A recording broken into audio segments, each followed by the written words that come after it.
Alors, ce que je vous propose maintenant, c'est de voir comment faire un logo, un logotype, donc un logo avec des lettres, avec le système visuel de l'exclusion. Là où les lettres vont se superposer à une forme, ça va faire des trous.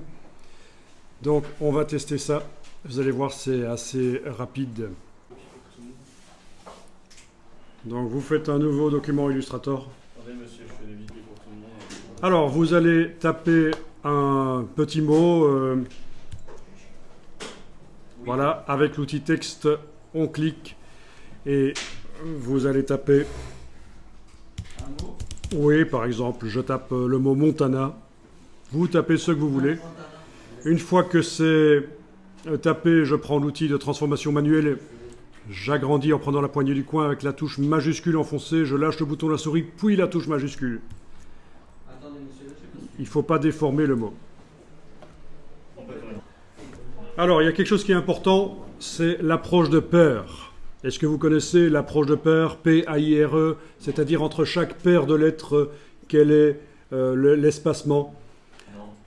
Bon, il faut toujours demander, sauf si vous avez une très bonne raison de ne pas le faire, il faut toujours demander que ce soit dans Photoshop, Illustrator, InDesign, que l'approche, ce soit le logiciel qui s'en occupe. Et c'est ce qu'on va faire ici. On va aller dans la palette caractères. Donc ceci est extrêmement important. C'est vraiment le boulot du graphiste de s'occuper de que l'approche soit correcte et le logiciel peut aider. Palette caractère, monsieur. Vous allez dans le menu Fenêtre, Texte, Caractères. Menu Fenêtre, Texte, Caractères, la palette caractères. Ce que je montre ici fonctionnera également dans InDesign et dans Photoshop, bien sûr. Il y a la même chose, c'est le même moteur typographique derrière. Pour moi, c'est une auto. Voilà, à la place de auto, essayez de mettre métrique. Je vais mettre la boîte sur le côté, le temps que je fasse ça et zoomer un peu. Alors, voilà. Si on essaye de mettre métrique à la place de auto, est-ce que ça change quelque chose? Non.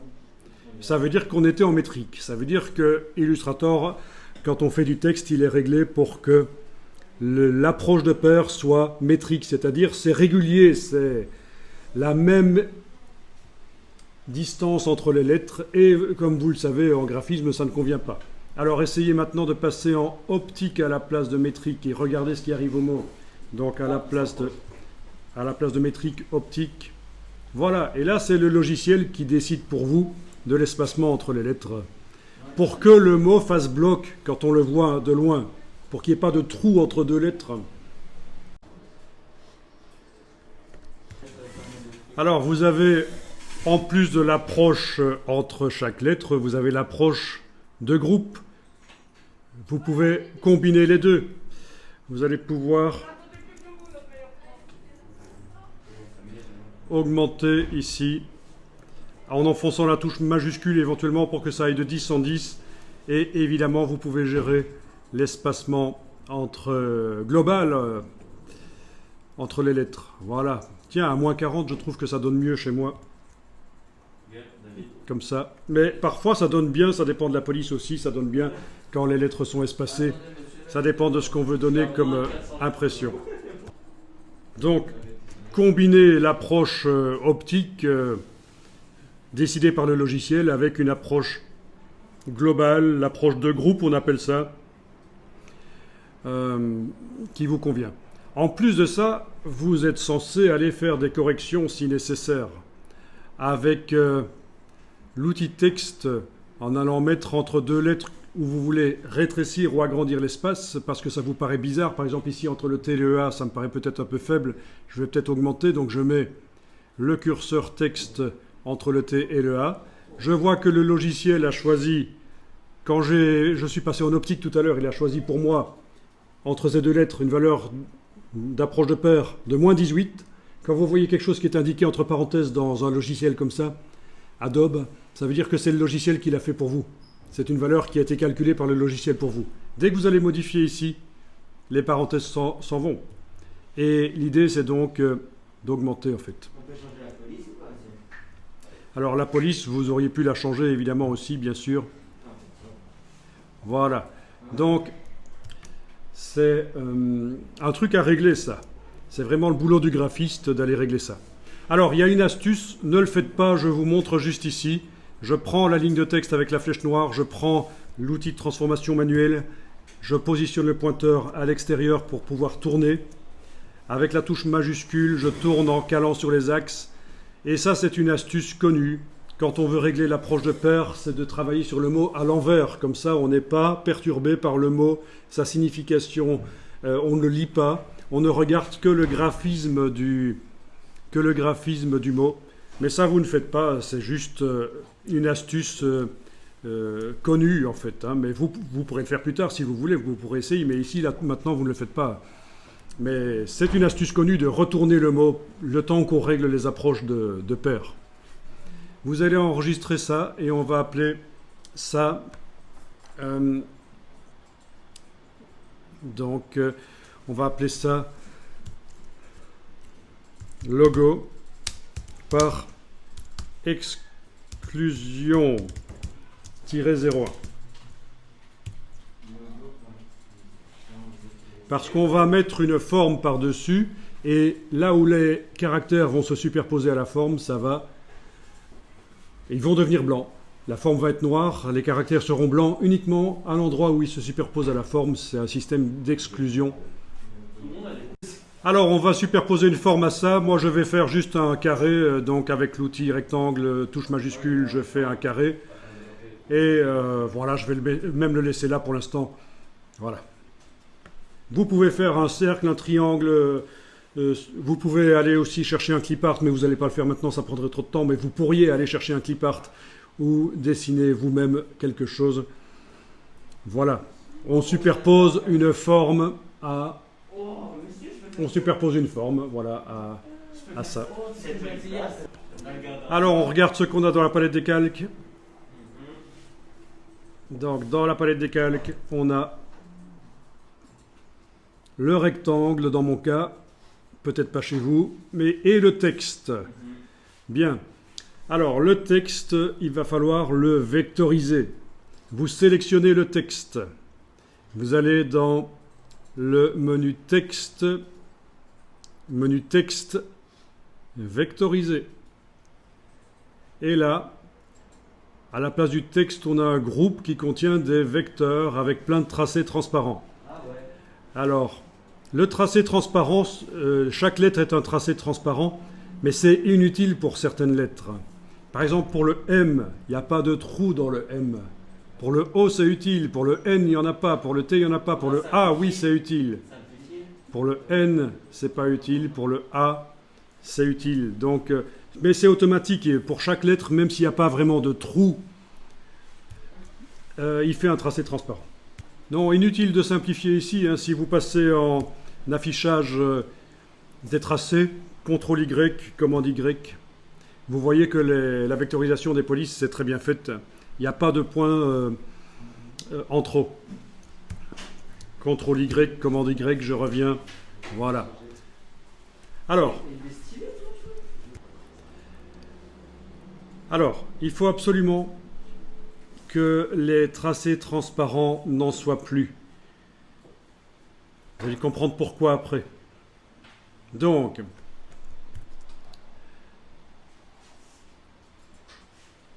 objet tracé transparent annulé. Je recommence. Votre groupe est sélectionné avec tous les objets à l'intérieur. Menu objet tracé transparent annulé.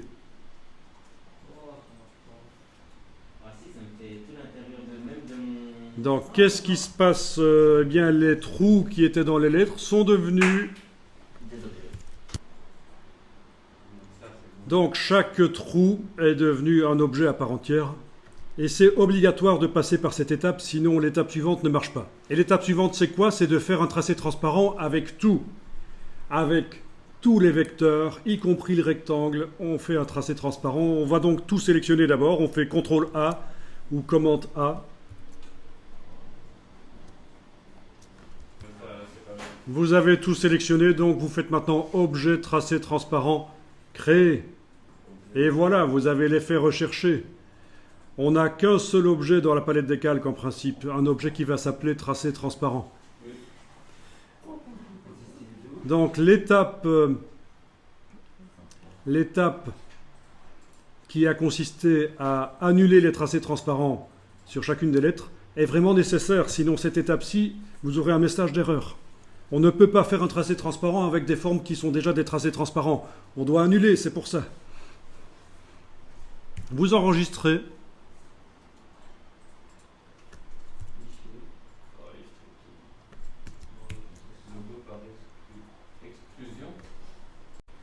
Alors, ce serait intéressant pour la première fois de travailler en deux fenêtres.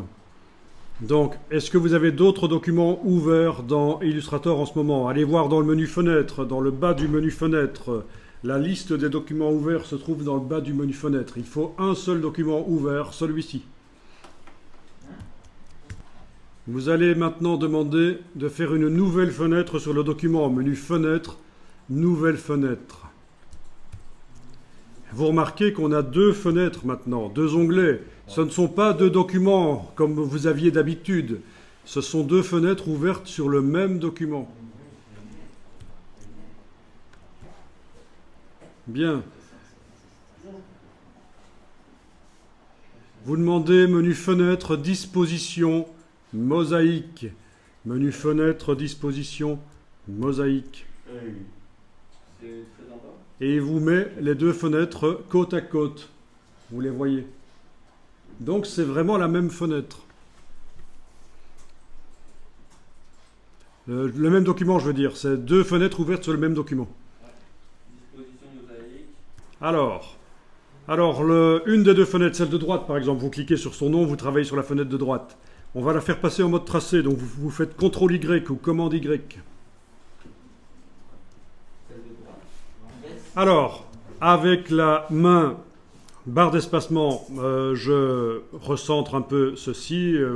Je peux zoomer en avant, en arrière, bien sûr, différemment, dans les deux fenêtres. Voilà, je clique à côté de tout dans la fenêtre de gauche. On ne voit plus les vecteurs, c'est... D'accord? Dans la fenêtre de gauche ou de droite, d'ailleurs.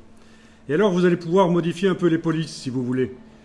Puisque c'est des polices vectorisées, vous pouvez par exemple prendre la flèche blanche et englober des points, et avec les flèches sur le clavier et la touche majuscule, vous pouvez modifier. Ah ben oui. Ça, j'aime bien ça. Bon, ceci dit, c'est vrai que si on prend la flèche blanche plus, hein, on ne sait pas ce que vous allez faire comme logo. Je ne vais pas supputer sur ce que vous allez faire comme logo. Si vous prenez la flèche blanche plus, vous allez pouvoir sélectionner une lettre entièrement et la bouger. Et là où ça se superpose, ça fait du noir. C'est le système de l'exclusion. Voilà, là où les lettres se superposent, ça, je vais annuler là pour la remettre en place. Voilà. Moi, je modifie mon état par exemple. Bon, ici, par exemple, si je prends le N et outil de transformation, je peux, avec Alt et majuscule, l'agrandir et faire des effets de ce genre-là. Voilà. Je pense que vous avez ce genre de choses dans le logo Yves Saint Laurent, mais je ne suis pas certain. Mais à mon avis, oui. Ah oui, je vois, c'est le L, le V, le... Voilà, des superpositions comme ça, mais je ne suis même pas certain. Mais bon, en tout cas, ça me rappelle un peu ce genre de choses. Bon, là, je suis dans une démonstration technique. Je ne dis pas que c'est joli, je vous montre ce qu'il est possible de faire. On a vu qu'il est possible de modifier l'apparence d'une lettre en prenant, avec la flèche blanche, dans la fenêtre ici, c'est plus facile, évidemment, c'est ça l'intérêt. En prenant des caractères et en modifiant leur position, je l'ai fait avec les flèches au clavier.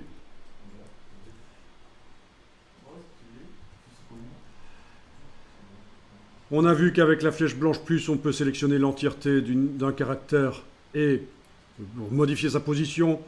Avec l'outil de transformation, j'ai agrandi ici. Si ça se superpose au reste, ça fait un effet d'exclusion. On le voit de l'autre côté. Oh shit. Allô. Monsieur, je connais les prochains. Avec la flèche blanche plus, je peux prendre ici le carré et également transformation manuelle, le tourner, etc. Vous avez vu le principe. Voilà, vous voyez le principe. Et pour faire des logos rapidement, ça peut être sympa. Voilà. Et pour la première fois, vous avez vu le travail en 2 fenêtres dans Illustrator, ce qui est intéressant. Alors, attention. Attention, dans la palette des calques, qu'est-ce qu'on a ici? Oui, on a un tracé transparent et il y a de la hiérarchie là-dedans. C'est-à-dire, regardez, la flèche blanche plus, ça s'appelle l'outil de sélection directe progressive. Pourquoi progressif? Parce qu'on remonte dans la hiérarchie. Le sommet de la hiérarchie, c'est l'entièreté du logo sélectionné. Regardez, je clique sur le carré. Une fois, il se sélectionne. Sans bouger la souris, je clique une seconde fois. Tout se sélectionne. Même chose pour les lettres. Je clique une première fois. La lettre se sélectionne une seconde fois. Tout le mot se sélectionne une troisième fois. Tout se sélectionne. C'est la flèche blanche avec le signe plus, l'outil de sélection directe progressive. Je suis en train de vous expliquer qu'il sert à sélectionner un objet qui fait partie d'un système. Mais si on clique 2 fois, ça sélectionne l'objet et tout ce qui fait partie de son sous-groupe. Et une troisième fois, ça peut sélectionner éventuellement la totalité de l'illustration. Donc il faut voir que ça fonctionne comme ça. Donc attention, quand vous utilisez la flèche blanche plus, ne commencez pas à double-cliquer, sinon vous n'arriverez jamais à sélectionner ce que vous voulez. Si on double-clique, voilà, je double-clique sur le A pour le sélectionner, bah ça sélectionne tout le mot. Et donc, c'est là qu'on crie au scandale Illustrator bug. Il faut savoir que les bugs, ils se situent où, les bugs? Dans la réalité. Ils se situent entre le dossier de la chaise et l'écran. Donc c'est nous le bug en fait. Mais voilà, souvent, Sympa, ouais. c'est l'utilisateur le bug. La réception, Voilà, voilà. c'est pas sympa du tout. C'est la réalité. On crie au bug alors que on est soi-même le bug.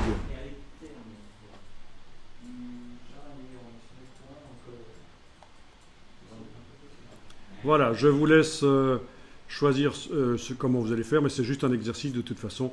Et on enregistre sous un nouveau nom. Et donc, c'est les logos par encoche. Ça ouvre plein de perspectives pour la création logo. Vous en avez certainement déjà vu des logos comme ça. Attention, ce qui est intéressant, parce que jusqu'à présent, on a mis beaucoup de couleurs sur nos logos, mais un vrai logo, ça doit fonctionner en noir et blanc. On le crée en noir et blanc. Il doit fonctionner quand il est imprimé, quand il sort d'une photocopieuse. En photocopieuse noir et blanc, le logo doit fonctionner. On n'a pas besoin nécessairement de l'imprimer en couleur pour qu'il soit visible. On peut faire une version couleur. On peut faire une version couleur d'un logo, mais... C'est comme un dessin. Alors voilà, vous avez enregistré. Si vous fermez la fenêtre de droite, ça ne vous demande pas quoi que ce soit. De toute façon, parce que le document est de toute façon toujours ouvert. Bon, fermez aussi la fenêtre de gauche, comme on vient d'enregistrer, il ne pose pas la question de savoir s'il faut enregistrer. On va voir comment faire un mock-up du logo. Mock-up, c'est une espèce de faux... de prototype, voilà, ça c'est la bonne traduction, prototype. Un mock-up. Bon, là, vous ne tapez pas mock-up, mais je vous montre juste ce qu'est un mock-up. C'est-à-dire, voilà, par exemple, un logo montré sur une carte comme ça. Des cartes de visite, voilà. Et ça existe pour Photoshop. Vous trouvez ça gratuitement sur le web, des documents Photoshop, où il n'y a qu'à intégrer le logo Illustrator et ça vous montre ce que ça donnerait si c'était imprimé les cartes de visite en vrai. Voilà. Donc ça s'appelle des mock-ups. C'est-à-dire que c'est passé par un... Bon, nous, on va en faire un très simple de mock-up et on va aller chercher pour ça, dans Bing, une texture de papier. Paper texture. Je vais taper ici, entre guillemets, public domaine. Voilà, vous allez trouver une texture de papier. Tiens, voilà une qui m'a l'air intéressante. Voilà. Quand vous êtes là dans Bing avec cette fenêtre, n'oubliez pas d'afficher l'image en haute définition en allant dans plus et demander afficher l'image. Voilà. Vous faites un clic droit, enregistrer l'image sous et vous l'enregistrez. Et vous l'ouvrez dans Photoshop.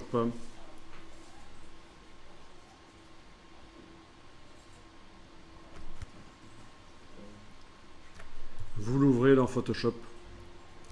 On ne l'importe pas. Importer, c'est quand on importe des vecteurs dans Photoshop. Enfin, je simplifie, hein, c'est un peu plus compliqué que ça dans la vraie vie.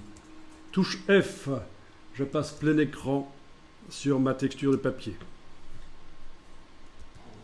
Vous ouvrez... Non, excusez-moi, je fais l'erreur justement. Vous importez votre logo que vous venez de faire. Donc, sur C6, c'est fichier importé. Dans les versions plus récentes, vous avez le choix importer et incorporer ou importer et lier. Vous allez choisir importer et lier si vous avez le choix. Importer et lier, c'est bien. Vous allez chercher votre logo là où il se trouve la dernière version. Voilà. Il faut mettre recadrer son poids. Alors, idéalement, il faut tenir compte de la zone de support. Mais la zone de support ici est très grande, on a fait n'importe quoi. Oui, vous pouvez choisir cadre de sélection. C'est-à-dire qu'on n'a pas... J'ai oublié l'étape où il fallait, avec l'outil plan de travail, recadrer dans Illustrator, vous voyez. Enfin, ça peut marcher comme ça, voilà. Voilà, vous avez le logo qui arrive. Vous allez éventuellement modifier sa dimension en prenant la poignée du coin et en bougeant. Si vous êtes dans une vieille version de Photoshop, il faut enfoncer la touche majuscule. Si vous êtes dans une plus récente, il n'y a pas besoin. Vous validez avec le petit V. Vous enregistrez ce fichier Photoshop. On va le renommer. On va dire logo sur papier -01. C'est PSD. Alors, vous allez dans la palette des calques de Photoshop. Voilà. Alors oui, si vous devez modifier la dimension du logo, c'est édition, transformation manuelle dans Photoshop, bien sûr. C'est CTRL-T sur le PC, Command-T sur le Mac, touche Alt si vous voulez que ça se recadre, que ça se redimensionne par le centre. Pas de touche majuscule dans les nouvelles versions de Photoshop. Une touche majuscule dans les anciennes pour que ça ne se disproportionne pas. Vous validez avec le petit V la transformation manuelle, bien sûr, sinon vous êtes coincé, vous ne savez rien faire dans Photoshop. Alors, vous remarquez le calque de Photoshop. Chez moi, il a une petite chaîne parce que j'ai fait un importer et lier. C'est un objet dynamique. Oui, c'est un objet dynamique lié. Ça veut dire que si on modifie le fichier Illustrator sur le disque dur, automatiquement ça va se mettre à jour. Alors voilà, vous allez mettre une ombre portée sur ce logo. Donc, il est activé, vous allez dans le FX, ombre portée. C'est dans le visage et tout, j'avais fait les trucs au-dessus. Voilà, vous pouvez modifier la distance si vous voulez, la taille.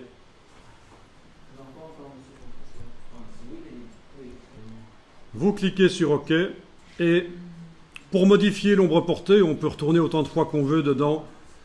Il suffit d'aller dans les FX, ombre portée, et on va remodifier. C'est pas comme dans Illustrator, ça ne met pas un nouvel effet.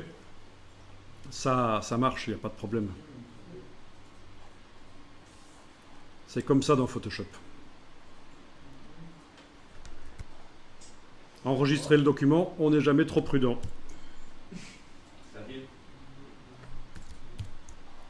Ça rime, je vais en faire un t-shirt, je vous l'ai dit. Alors, voilà, vous avez dans la palette des calques un curseur opacité ici. Essayez-le. Vous voyez que tout le contenu du calque, vous pouvez modifier son opacité.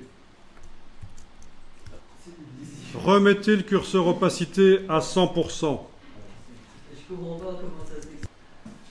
Le curseur fond, maintenant, vous pouvez diminuer son opacité. Qu'est-ce que vous remarquez?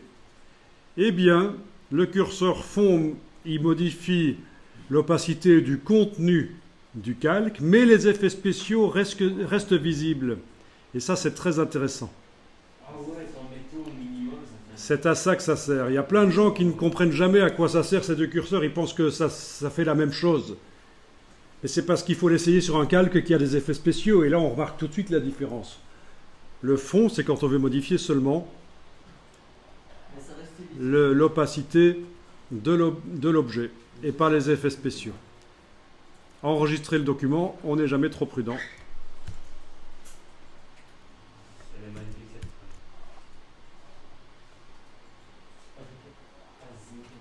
phrase. Alors, en plus de l'ombre portée, on va mettre un effet de biseau. FX? Non, Petit FX, biseau. Voilà, et ici, vous allez choisir de faire ceci, par exemple, taille du biseau. Vous modifiez éventuellement le flou, mais juste modifier la taille et regardez ce que ça donne. Ça donne déjà un effet comme si on avait un... Comment ça s'appelle cet effet sur les papiers? 3D. Donc, j'appelle ça un effet de gaufrage. Comment on fait le gaufrage? En haut. Voilà. Donc ça fait un petit mock-up en fait, hein, un petit effet.